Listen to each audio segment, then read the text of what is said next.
Hello, everyone, and welcome to the read aloud of the Laughing Empress. Today we are diving into chapter 28, which is called King Cyrus.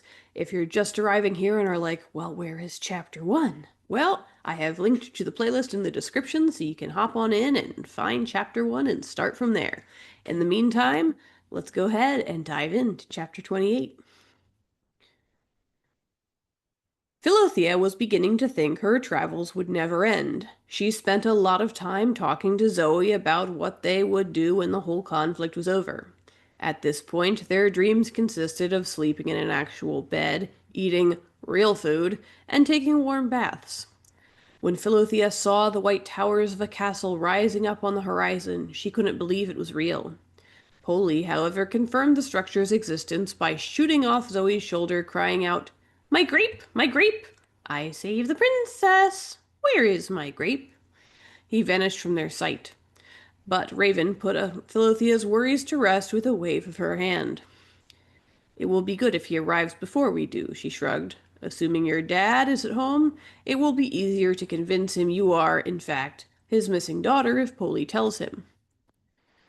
"Do you think Philothea's dad is going to try and kill us?" Zoe remarked. Philothea burst out laughing, a natural reaction for someone who was disturbed and horrified. "Really?" Raven remarked, looking at Zoe with one eyebrow raised. "Even I have more sensitivity than that." "Look, given how the rest of Philothea's relatives have treated us, I want to be prepared for anything." "I wouldn't worry about it," Raven remarked. "Philothea's managed to protect us from her homicidal family members thus far." They continued walking for some time before Zoe said, "Promise me if anything goes wrong, you won't get rid of me?" Philothea answered with a shrug. "I mean it," Zoe pressed. "Don't turn me into a bird. Don't zap me away to the falls." "I need to keep you safe," Philothea mumbled. "No," Zoe insisted. The corners of her mouth turned very slightly downward. "I'm older. I need to keep you safe." "You don't have magic," Philothea argued. To her surprise, Zoe's frown deepened. Her eyebrows scrunched together. For maybe the first time in her life, she was making a legitimate facial expression, and that expression was one of frustration. "I don't care. I have looked after you my entire life, and I am not going to change that now." "Can we continue this conversation later?" Raven asked. "It appears we have company." Philothea and Zoe turned their attention to the road ahead. A lone rider galloped toward them. They could tell he was a nobleman by his richly embroidered velvet tunic and handsome white war horse. He was cloakless, hatless, and had clearly left wherever he came from in a hurry. From a distance, the only physical features Philothea could make out were his white hair and beard. But as he drew closer, Philothea got a better look. He was an older man, certainly too old to be riding so recklessly. As she was squinting at him, she felt something land on her head.